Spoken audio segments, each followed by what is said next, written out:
لله رب العالمين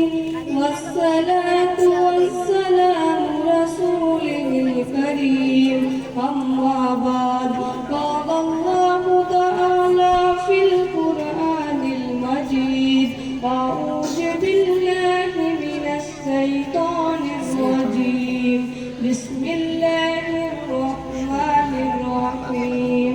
وما خلقت الجن والإنس إلا ليعبدون صدق الله العظيم محترم صدر جلسہ اساتذہ کرام پیارے دوستو السلام علیکم ورحمۃ اللہ وبرکاتہ ابھی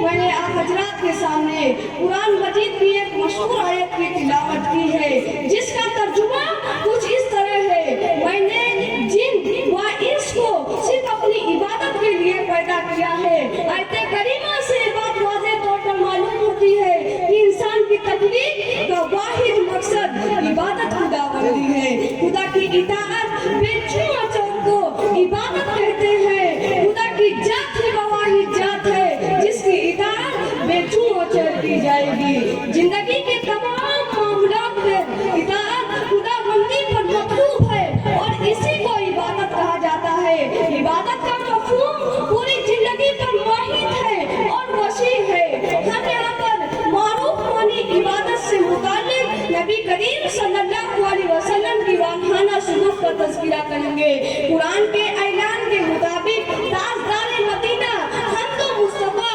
محمد مصطفیٰ صلی اللہ علیہ وسلم ہمارے لیے اور بہترین نمونہ ہے آئے دیکھیں کہ آپ صلی اللہ علیہ وسلم کا عبادت سے واقعانہ سلوک کس درجے تھا عبادت میں سب سے عظیم عبادت نماز ہے حاضرین کرام حضرت عائشہ صدیقہ رضی اللہ تعالی عنہا فرماتی ہے کہ میں نے آپ صلی اللہ علیہ وسلم کو دیکھا کہ آپ صلی اللہ علیہ وسلم عبادت میں بڑی مشقت اٹھاتے ہیں تو میں نے رسول اللہ صلی اللہ علیہ وسلم سے کہا اللہ تعالیٰ نے آپ کے اگلے اور پچھلے گناہوں کو معاف کر دیا ہے لیکن پھر بھی آپ عبادت میں اتنی مشقت کیوں اٹھاتے ہیں تو پیارے نبی صلی اللہ علیہ وسلم نے فرمایا اللہ تعالیٰ نے میرے اگلے اور پچھلے گناہوں کو معاف کر دیے ہیں تو کیا میں شکرانہ کے طور پر اس کی عبادت نہ کروں نبی کریم صلی اللہ علیہ وسلم کا حال یہ تھا کہ وہ تہجد کی نماز میں کھڑے ہوتے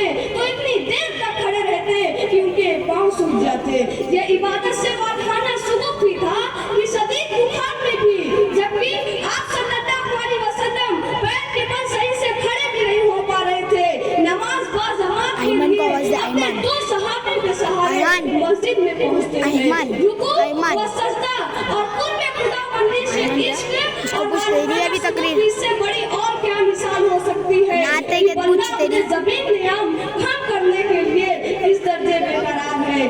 حضرت عائشہ کا ہی بیان ہے کہ آپ صلی اللہ علیہ وسلم کی نمازوں کا حال یہ تھا کہ آپ صلی اللہ علیہ وسلم کس کے ساتھ کرتے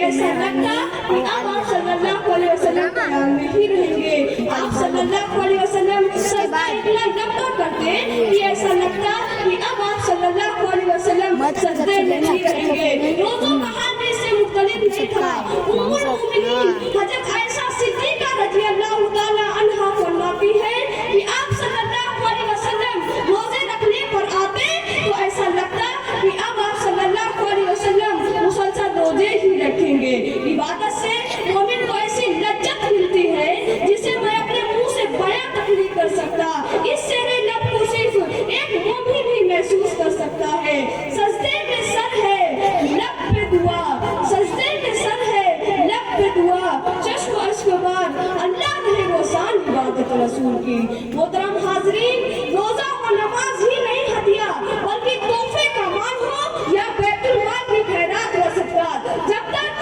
آپ صلی اللہ علیہ وسلم غربا اور وہ مساکین میں تقسیم نہ فرما لیتے بے قرار رہتے اگر تقسیم سے کچھ مال بچ جاتا تو رات بھر بے قرار رہتے اور صبح ہوتے ہی مستقیم پہنچاتے نبی کریم صلی اللہ علیہ وسلم کی سیرت کی ایک گوشے کی ایک مختصر سی جھلک ورنہ حقیقت تو یہ ہے کہ آپ صلی اللہ علیہ وسلم کی پوری زندگی کا ہر ایک لمحہ عبادت ہے. یہ والہانہ سلوک